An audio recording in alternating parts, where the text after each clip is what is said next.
Such a soothing voice. Don't anyone leave. Nothing bad's gonna happen. All right, folks. What are you thinking? Who wants to be the brave soul to go first?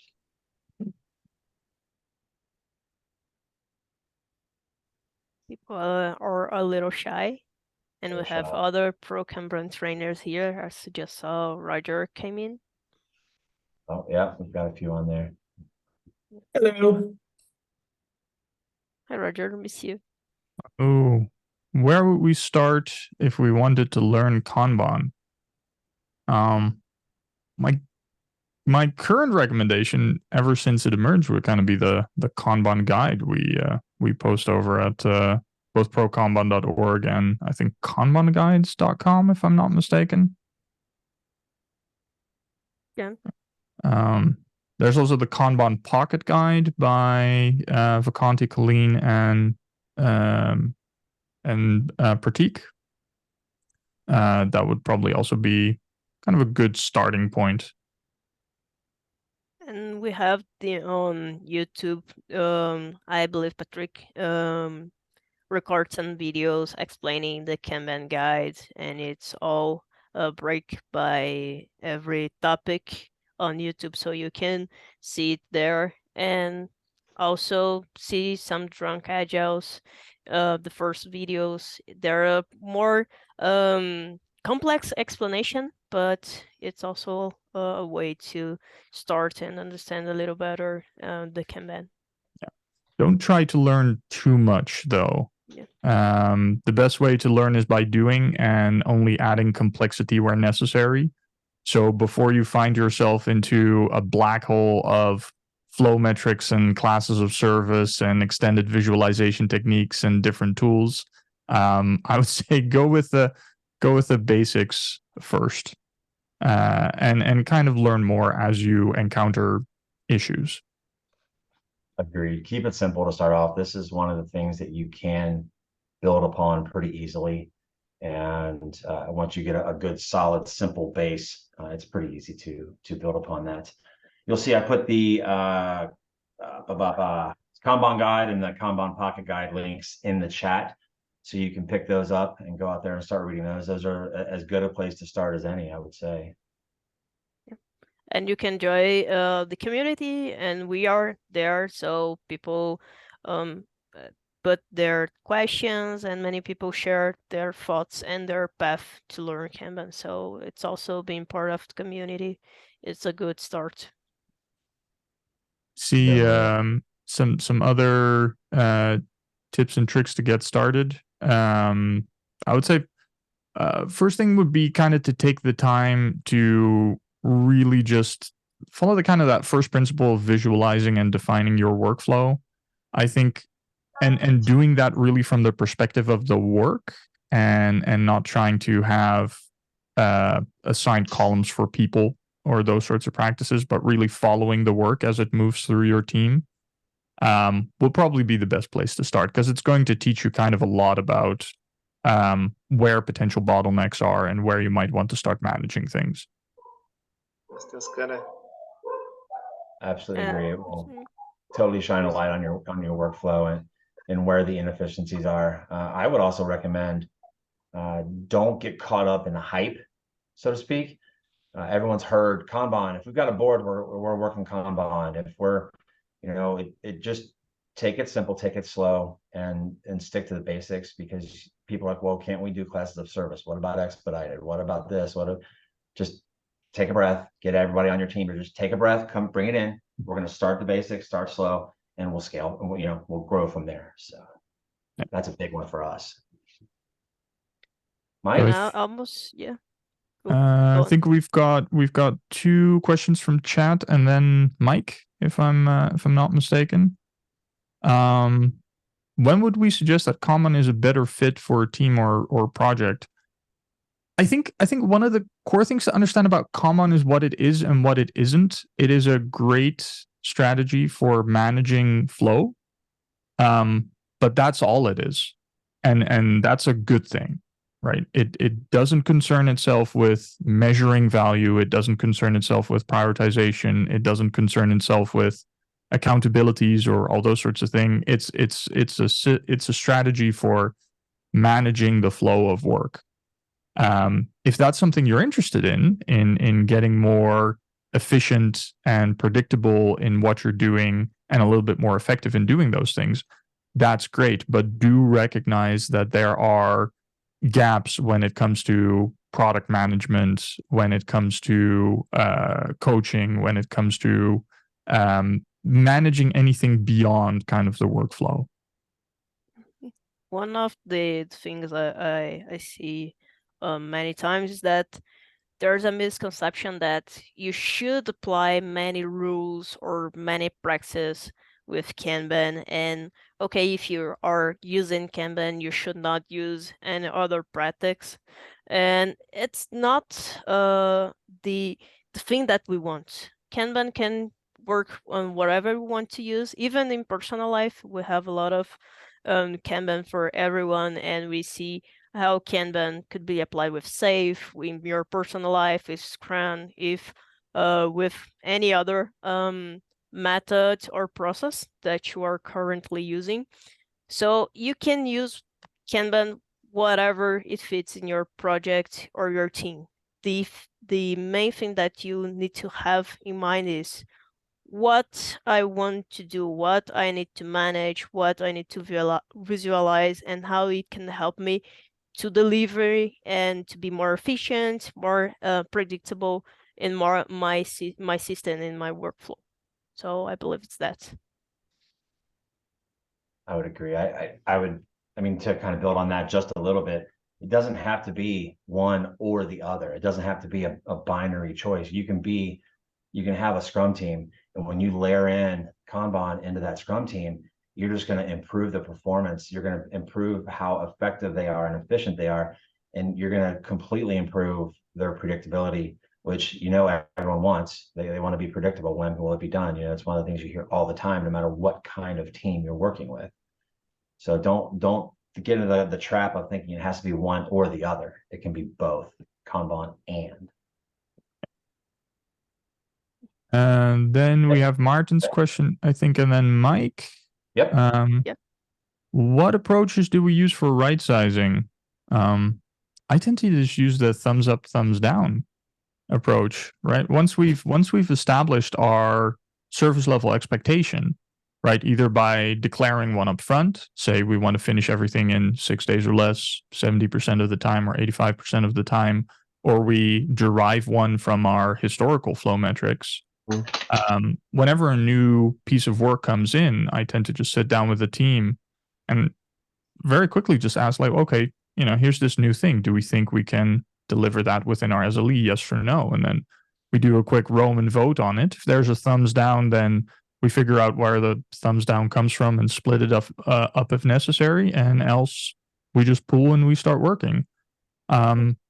It's a process of maybe a minute, 2 minutes or so. What about you two? I believe you can maybe explain how do we come and what is the SLE, and make a simple example, because many people are not don't know the what we are talking about, or people just should know what we mean when we talk about SLE. Sure thing. People have different. Jim, you want to take this one, or shall I just keep going? I'll let you keep going on this one. I'm going to jump in after you. I got something I was thinking. So probably the way to start from past data would be every time we finish an item, right? We have a defined start point and an end point in our workflow. So when an item starts is when we start counting work item age. And as soon as the item is done, then the total time elapsed between the start date and the end date, that is our cycle time. After a while, you will have a few items done, right? Data points. Now I can put those together in a graph or an overview, and just do kind of a simple count in a way where I say, well, 50% of all the items we delivered historically. So let's say half we delivered in 4 days or less. And 70% of the items we delivered in 6 days or less. And 85% of the items we delivered in 8 days or less, right? For example. You can then ask the question, right, to your team or to your product owner or product manager or whoever else is working with you. Well, what are we comfortable with, right? What do we think is good here? Right? And if you're comfortable with that kind of pace, right? Let's say you're perfectly comfortable saying, hey, we're going to try to deliver most of what we do in 8 days or less, which historically we've been able to do 85% of the time. Then we declare that to be our service level expectation, right? So for future items, we will try to size it in such a way that we finish it in 8 days or less. So it could also be 1 day, it could also be 2 days. So that's kind of scenario one where you use past data. It could also be that you look at that and you say, well, that's actually a bit too long, right? In which case you might, as a team, say, okay, we're going to aim to make things a little bit smaller. And we instead set our service level expectation to 6 days or less. But instead of 70% of the time, we now say, no, it has to be 85% of the time. You kind of go through that same process, except when you then go to pull your next item, you might want to try to size it a little bit smaller. So you might ask your team, well, are we absolutely certain, right, that we can finish this in 6 days or less, given that we were only able to guess that correctly 70% of the time? So at that point, your team might start downsizing things a little bit. You start delivering, and you'll be able to measure quite quickly if you see that cycle time actually start to decrease over time. So that's kind of how right sizing works in a nutshell. There's a bit more on this. If you're really interested in going much deeper into this topic, there's a free book available on the ProKanban.org site called Flow Metrics for Scrum Teams. It's also explained in Actionable Agile Analytics in Actionable Agile Analytics for Predictability from Dan Vacanti. But Flow Metrics for Scrum Teams kind of covers that same load, but it's a bit of a shorter read. It's available for free on the ProKanban website. Jim. Yeah, I was just going to say kind of an example, tying back to the Scrum Masters questions or for other Scrum Masters in the group here. Scrum team, we started as a Scrum team. The work wasn't ideal for Scrum. It wasn't, the environment wasn't really, enabled for it to be successfully, in Scrum. So I've started layering in Kanban. I've started pulling in some of that. And through the course of looking at cycle times, pulling up our scatter plots, and we started to see that, 85% of your work is getting done in X amount of days or less. And so our SLE, the service level expectation, just kind of organically came to be through the course of analyzing the data consistently, watching the item aging every day. And so that's how we established ours. And now when we go into, any sessions to look at the work that's coming in, we can say, okay, you're 10 days or less is your 85%. Is this work item going to get done in that? No. Okay, let's talk about it. Let's look at it. Let's identify how we can break that down into smaller, more valuable chunks. If that's 10 days or less, which is what your 85% is, then we can roll with it. Let's not spend that time trying to break it down for the sake of breaking it down and slicing it. Let's just go do some work. If we get into it, we're working on that work item and we see, oh, this is way bigger than we thought it would be. Then you can stop, pause, break it down. There's nothing that says you can't break down work after you've begun working on it. So that's where my head is. That's what we're doing with our teams right now, and it's working. They're steadily growing that direction. I actually have people that are like, well, we're 85% or less. Can we break that down? I'm like, they're asking me now. I'm like, okay, cool. I'm good. That's a win for me. So there you go. All right, Mike, you've had your hand up for quite a while. I'm hoping you guys can hear me okay. I usually have audio issues. Yeah, coming in fine. Great. Just wanted to come back to the first question, actually. So the question was about how you start learning Kanban. Certainly one of the things I wanted to add on to that was I found it quite valuable to use some of the games that are out there. So if you go back a good number of years, you had the work in progress game, Twig, which is on the Actionable Agile website.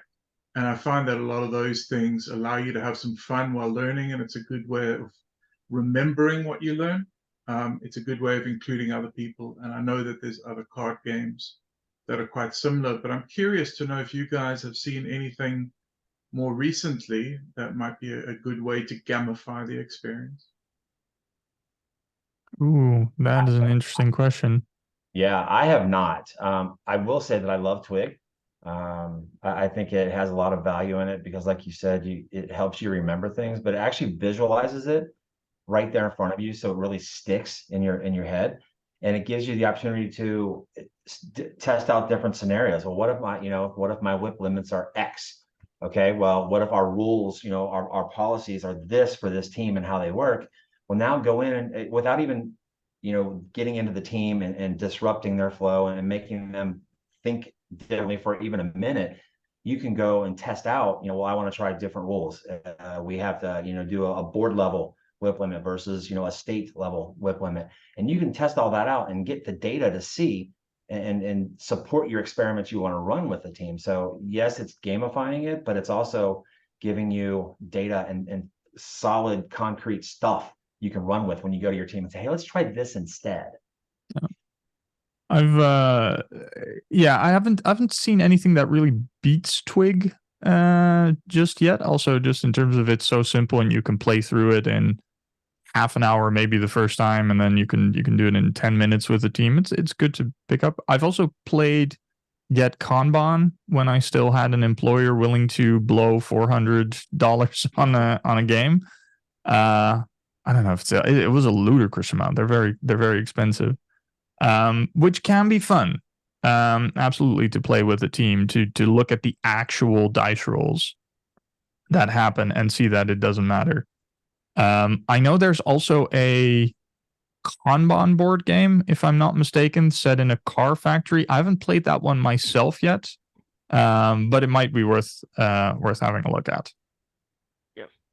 The best thing in Twig is that it's simple and it's online, and you don't need to prepare anything to run it. So if you're using a mirror or whatever, then you're gonna have more work to explain than Twig. So Roger, please. Yeah, if I could just add a data point to this, there's also something called the No Estimates game, which is, I believe, the exact same board game that the Kanban game is based on, the Twig's based on. Just another thing you can try out. It's largely the same mechanics. That sounds fun. That's great. Thanks, everybody. I just wanted to add one other thing to what Jim was saying. I think in addition to that, there's the fun of all the analytics. So you can actually see how the analytics can change decision making. And as you say, with data, it really makes it far more real and understandable, far more tangible for people. Absolutely. Totally agree with that. If you are going to use Twig, and I encourage you to at one point just play it with some team members and kind of have a look at the analytics. One of the really interesting things that I see happen most times I use it in a classroom is that people will say, hey, but there's not really a difference between throughput if we change work in progress limits. Unless you go really extreme, it usually falls within kind of a set boundaries. It won't change very radically. And that is kind of the wonderful thing about that game, and is that it's such a clean demonstration of Little's Law in saying that, hey, we can change our work in progress limits and it's going to have an effect on cycle time much more than it has on throughput. And that can also help with some expectation management when you're especially if you're stuck in one of those transformations where people go, oh, we're going to do Kanban or Agile and everything's going to go twice as fast. No, you're not going to magically get more work done, but it'll go a bit smoother and it'll be a bit more efficient in the process. And the main thing we're working on is predictability. It's not more stuff. And to take it just a step further, when you're playing the Twig game, and then I'll shut up. We stop beating that Twig horse to death. you can visualize, maybe your throughput didn't change, but the way you moved the figures around the board, just it's a game where you move people around into different work states. If you're constantly moving the same people to the same place, you're going to get a visual for your team and how they're going to feel always working on the same work. Versus if you move them around, you can see how they would move potentially cross-functionally to help other people out, to keep work flowing through the system. So it's a simplified, visual of, oh, if I train my teams and I encourage and enable that cross-functional work, that's how it's going to, help our predictability, and it's going to help our cycle times. Even though maybe throughput doesn't increase, it doesn't always have to get bigger. It doesn't always have to be more. If it's smoother, if it's more predictable, if it's, a more efficient use of your team, they're going to be happier anyway. So your team morale is going to go up. So yeah. All right. Sorry, I had to throw my 2 cents in there. Cool. All right. Next question. Oh, sorry.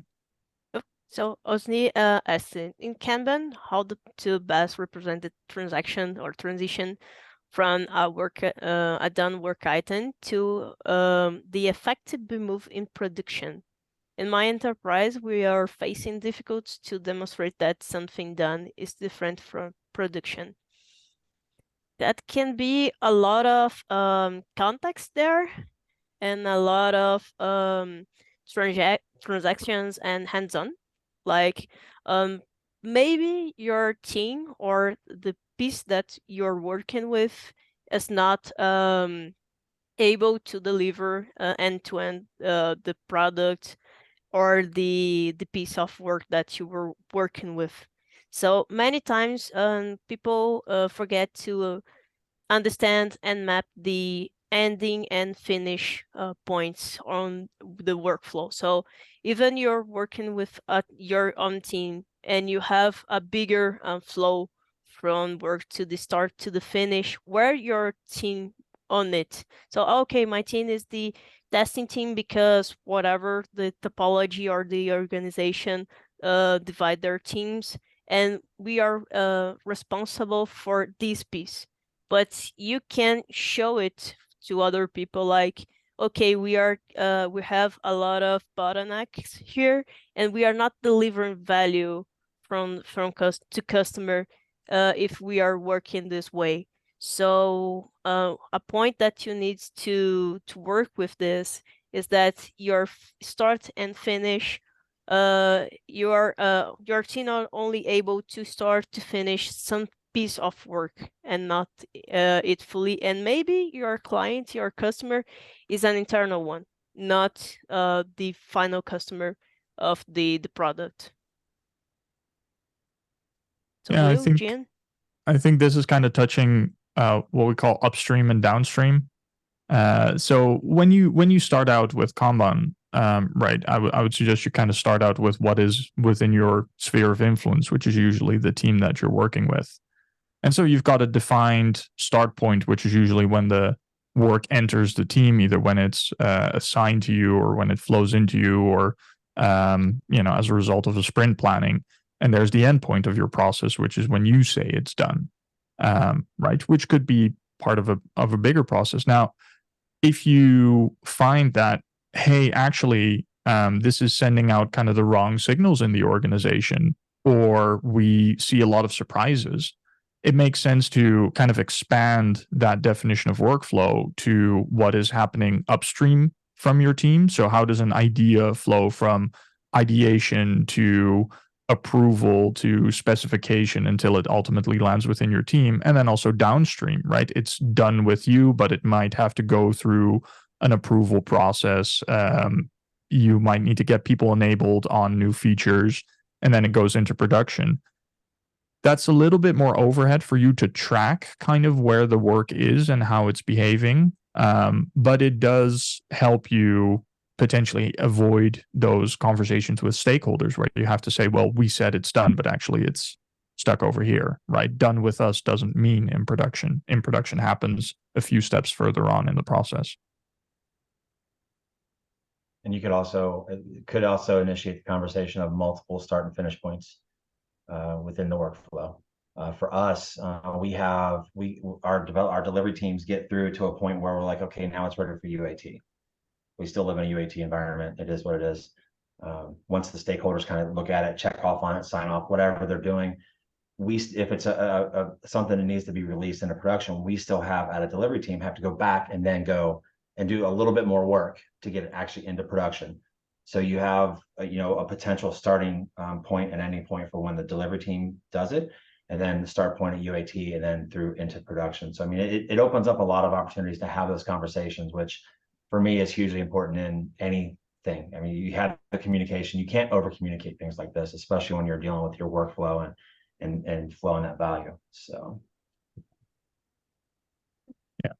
one, especially when you say like multiple start and end points, one Scrum team that I work with, we have a product owner that uses Kanban to manage their product backlog, which consists of a few work stages, all the way from ideation to ordered to ready for sprint, where he kind of does this kind of reverse SLE, where he says that anything that spends more than a month in this flow is subject to immediate deletion because it wasn't important enough to build immediately, which kind of ends his workflow. But then when items are pulled from the ready to pull column during a sprint planning, for example, or during a sprint if more time becomes available, it enters a different workflow, which is the team's workflow, which is still part of the same board, but has different start and end points. Right. So that generates some very interesting telemetry and kind of also shows how you might have multiple Kanban systems within a single workflow. Yeah, agreed. That's fun. Looking through the chats here, the next one I see, unless I miss anything, or what are your thoughts on column-based WIP limits? For me, I think it can be either at a column-based, a state-based WIP limit, or you can use it across the entire board as a WIP limit. I think either one works and can work well. I think it's up to your team and what works best for them. Because some teams are gonna have, some systems are gonna have a designed handoff where the development gets done doing their thing, and okay, let's have a little soiree, a little party with our QA folks, and we're gonna hand it off to them. So is it gonna be a column based or board based? It really depends on the system members and how they want to work. Or both. Right? Yeah, it could be both. My general advice is start global, and then add complexity as necessary. One of my personal favorites, kind of as a starting point, is I'll just set the global WIP limit with the team to half the amount of team members, so everyone's pair programming, which is great. And then we add complexity when necessary, or we deviate from that when necessary. I want to pick your brain someday about how to sell that to the stakeholders. Having everybody on the team pairing is, I've been unable successfully to get that to happen. So, well, in Dutch, we make it happen. There you go. Hi, this is Jocko. Just curious. It's my question. So, just curious what you mean by add complexity. Can you clarify that? Sure. So global WIP, right, where we set it on a board level, is fairly easy to track. We're just looking at the maximum amount of things that are on the board. Once we start adding it on a column level, there's a possibility that board is going to fill up in a way. Right, because you might get, and I'm not saying that that's guaranteed, but if your team is just starting out and your workflow is, for instance, a very basic analyze, build, test, for example, you might get a point where the people that are more drawn towards analysis work say, hey, we've got some space left in the analysis column. Let's draw some extra analysis work in, instead of potentially helping something that's been stuck in test for a while that is aging unnaturally there. So that's kind of what I mean with adding complexity. We add additional rules to that board, or we might have a global WIP limit and then also per column limits. Again, if just the global limit is sufficing to get work to flow, trying to figure out what is kind of a good per column limit can potentially just be a waste of time. Of course, if you find out that you need it because work gets stuck in places or your board is starting to act like a waterfall, then start experimenting with it. Agreed. Maybe a compliment to that. So, sorry, Will, please finish your thoughts. Well, the other thing that kind of comes to mind is, and this is kind of a little bit the fault of the Kanban guide as well, in that we put a lot of emphasis on limiting work in progress. Really what you're trying to manage is work item age. Right? You just don't want stuff to get old once it enters your system. So as I find that once you become really attentive about work item age, WIP kind of resolves itself in a way. 100% agree. Yeah, one of the ways I like to look at it is the problem with column-based WIP limits is they can hide your bottleneck because you're essentially creating a bottleneck artificially in the system. Now that can be useful for you to even out your flow across the whole value stream or whatever your board is representing. But if you're not, I think there's an over-reliance in Kanban for historical reasons on column-based WIP limits, where really you nail it on the head. You're trying to limit the work in progress in the entire system. And then you want to see how it naturally flows through your system. And you want to be careful with your column-based WIP limits so that you're not creating bottlenecks. So I tend to set them artificially high and then to see throughout your flow where it hits that. And then you have a conversation about your system, not that particular column. And maybe a compliment to all about the complexity is most of the times when we are talking about a process or managing a process, we should not make it be a manager's role. If we increase the complexity to manage our work, probably we won't include our team or people that are working in that system. And it becomes more complex because you need to have somebody saying, okay, you need to do this, or you need to teach all the time, or there is only one or two people caring about the process of managing workflow. And we want to make it simple to people care and they manage their own work and how to optimize it. So there's a lot of things about WIP limits that we can discuss, but I want to maybe we should continue the questions. Yeah, awesome. Looks like the next one in the chat is from David, and it is, what are the pros and cons of having sub columns or swim lanes within a Kanban board? Just to clarify, by sub columns, you mean something like in progress or and ready for pull? Finished, for example. Yeah. Like a dev and a dev complete kind of. Yeah.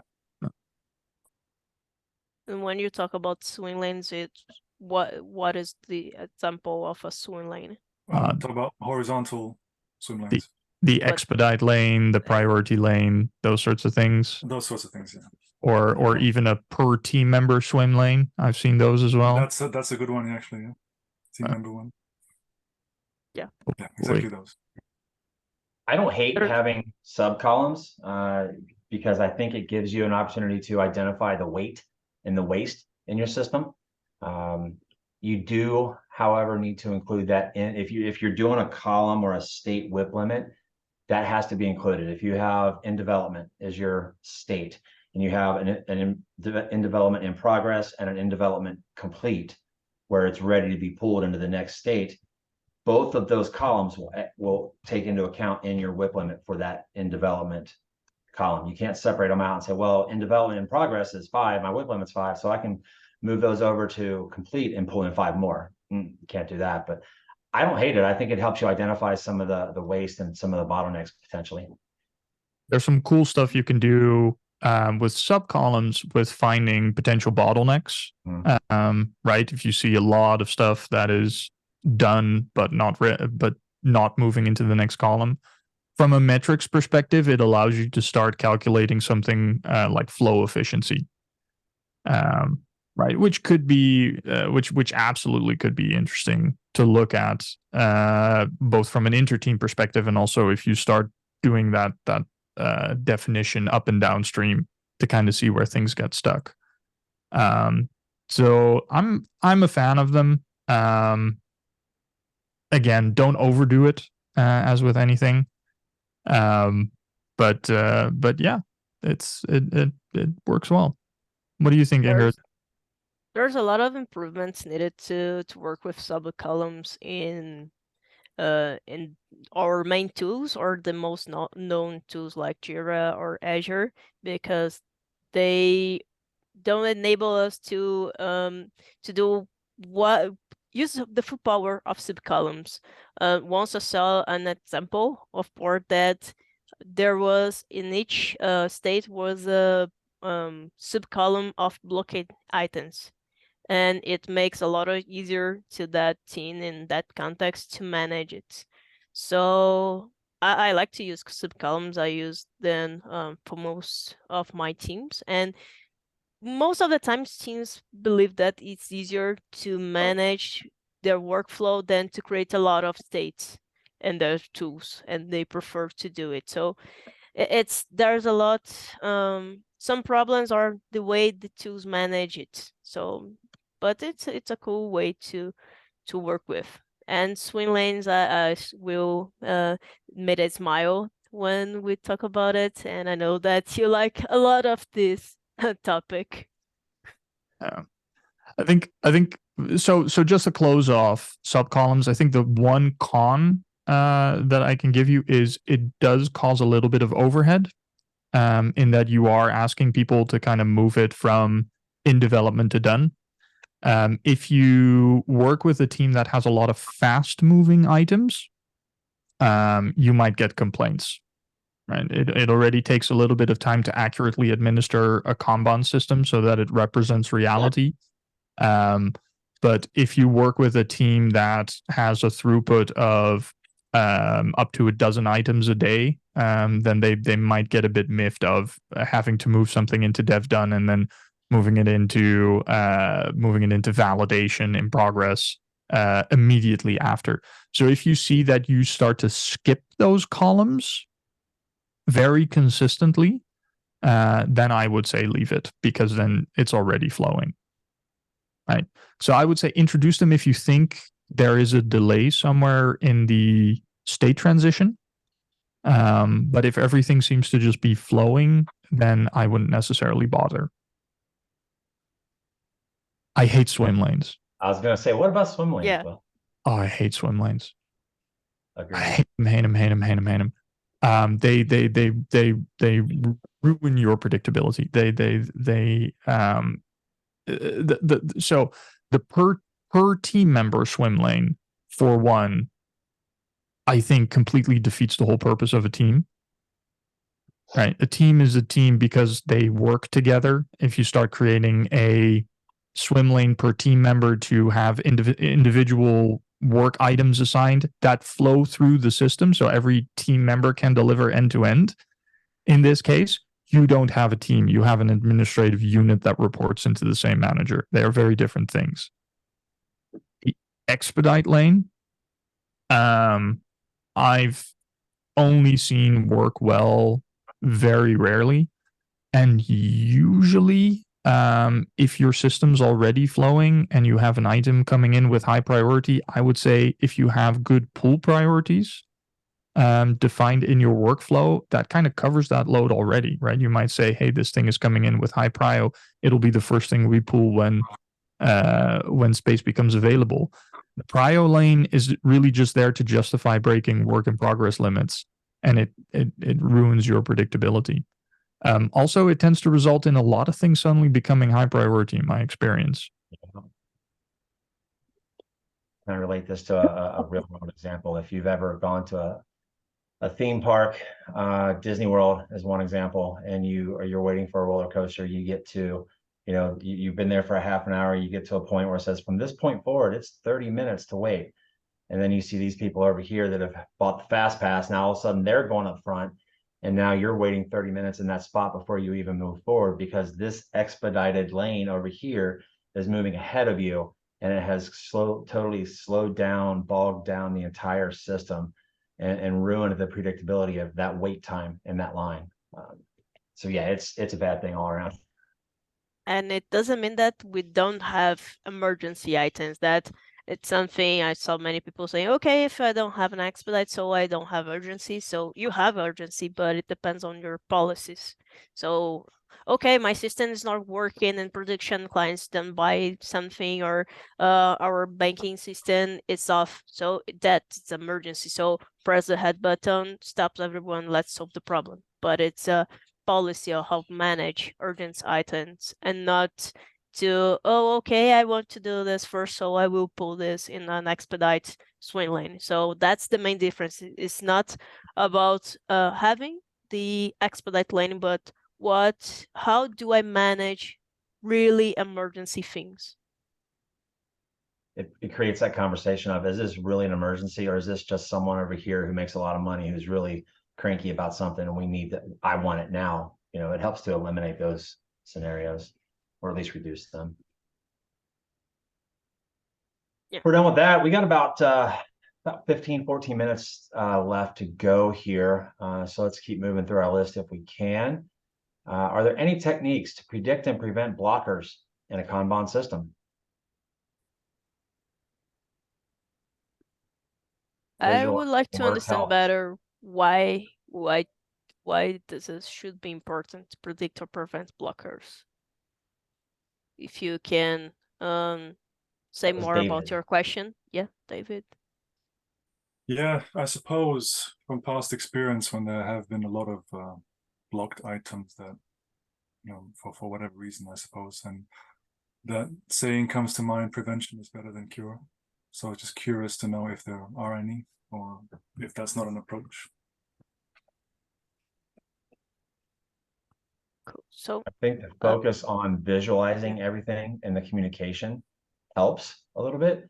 I don't think you're ever going to really truly be able to predict and prevent blockers in any system, Kanban system or anything else. But I think the fact that we really focus on visualizing the work and managing the workflow, and that constant communication, and that watching your item aging every day, I think that helps reduce the amount of blockers that could rise, and then having good policies on how to handle those blockers when they do arise, so that they don't escalate and get bigger and then create more blockers, introduce more blockers into your system, I think helps as well. I think if you've got the metrics, you can also learn a few things from there. So if you have different types of work items defined in your process, and you've got your stages defined in your process, you can kind of see, hey, is there a particular type of work item that violates its SLE more often than the rest? For example, or is there a particular state that is showing much more variability than one of the other states? And that could be something that's worth looking into. I'm not sure if it would predict a blocker, but it would potentially show something interesting to explore further. It's also kind of the difference of a blocker is a complete halt in your system, right? It's different from a bottleneck. I'm not sure if we can predict. If we could predict a blocker, then it shouldn't happen, right?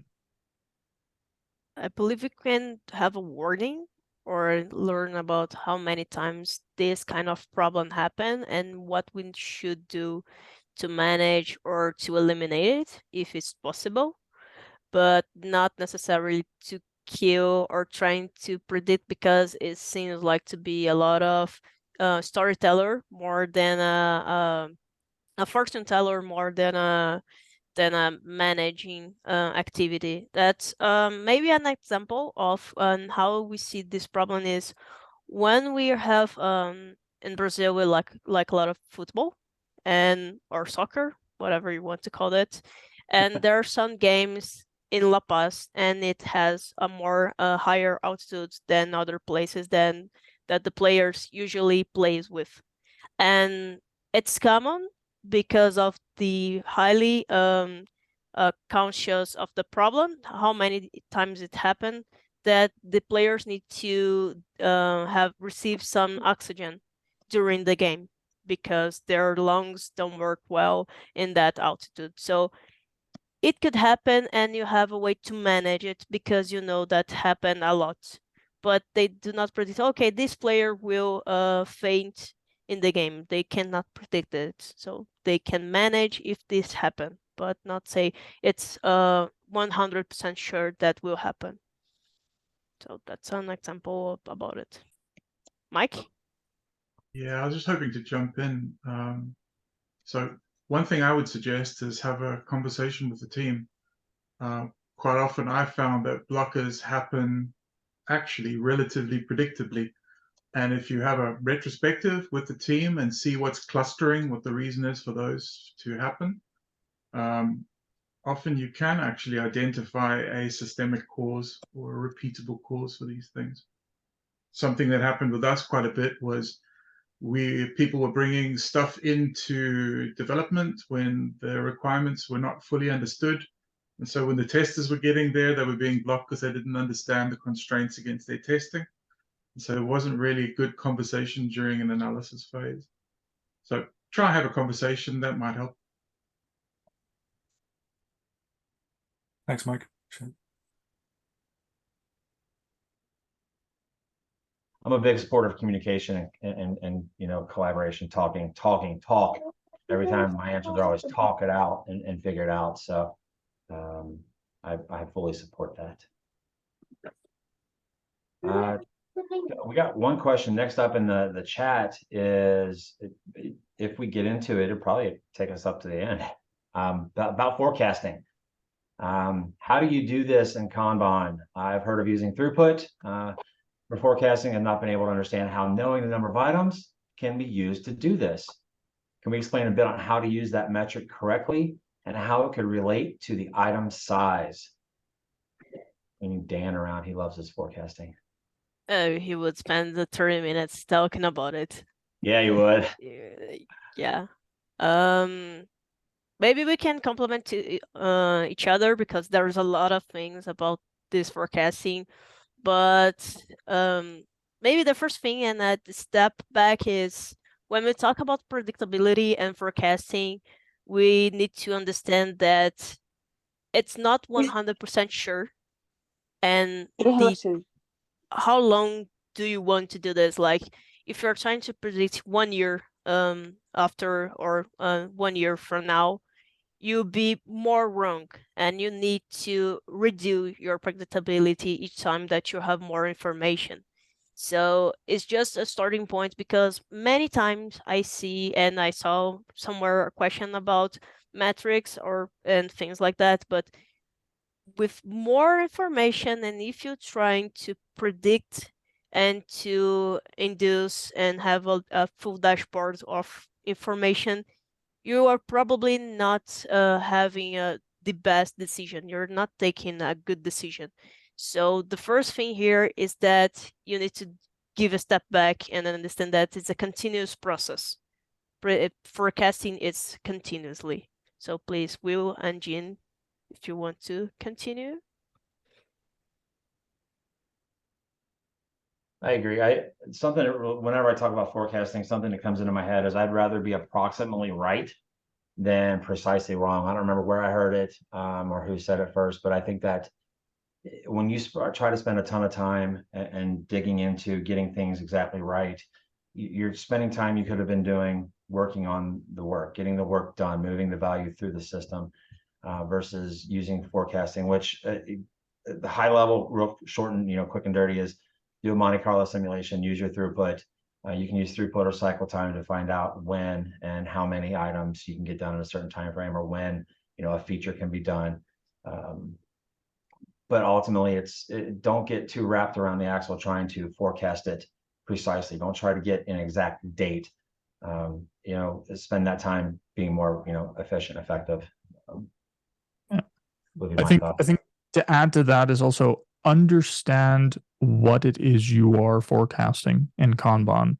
For one, you are not forecasting value, you are forecasting the delivery of potential value. If everything in your product backlog or whatever list you use was valuable, you'd be working for a miraculous company. The same way that no business case has ever shown negative value, and yet.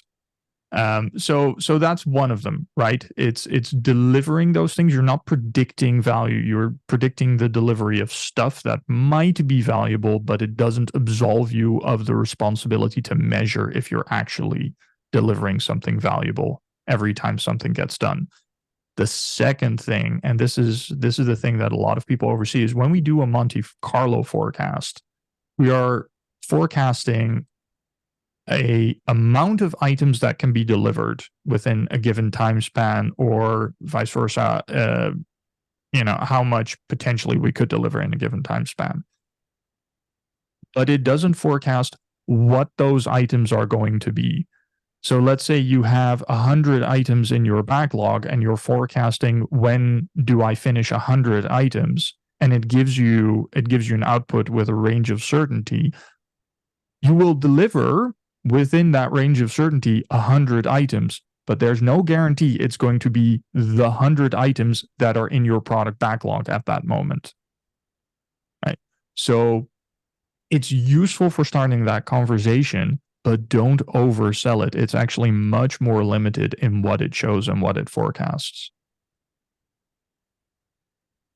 And Great. the same way that we'll explain how SLE is formed, that it's almost similar, but when we are talking about throughput, it's about how many items did you deliver, or your team potentially deliver in certain amount of time. So if you're seeing this week deliver, okay, you will put this in a chart, and you start seeing the 85% of the times how many items we deliver. And when we put this in a Monte Carlo framework, and maybe you can test on actionable agile metrics, because it'd be more clear on how it works.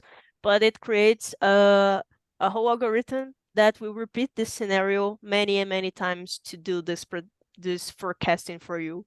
But I agree with it. So it's important that how many times people use Monte Carlo without understanding how it works. So you need to understand how it works to understand how you can use this, and not just, oh, okay, I will plot my information here and give a magic data or a magic limit for say when I will deliver something.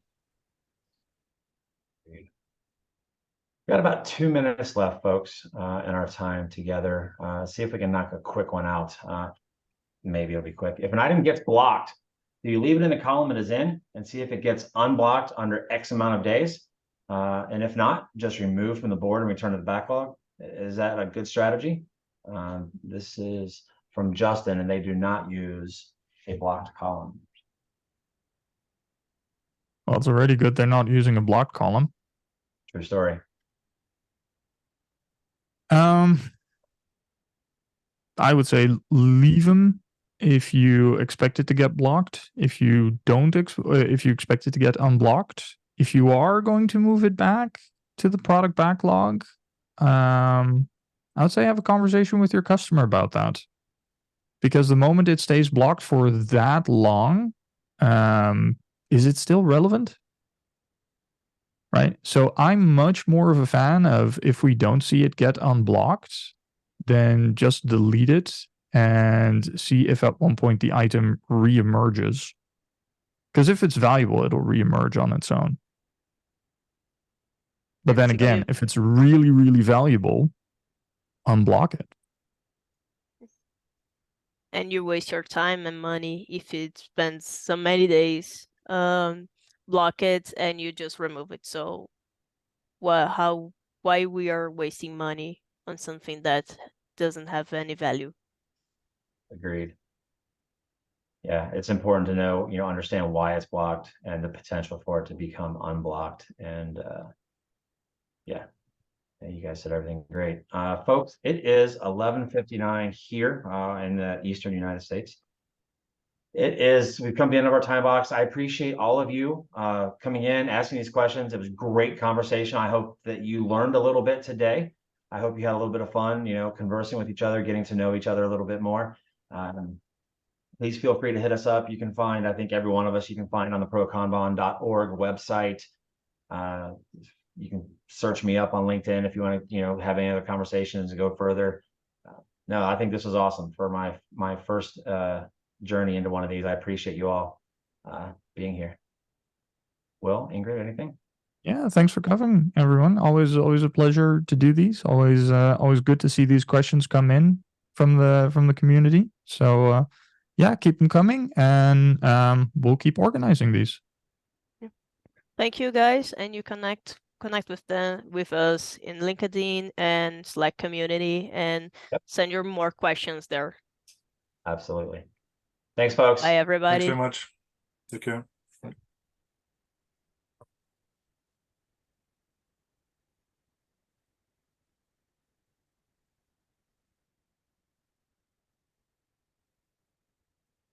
Maria, you want me to end the meeting for all?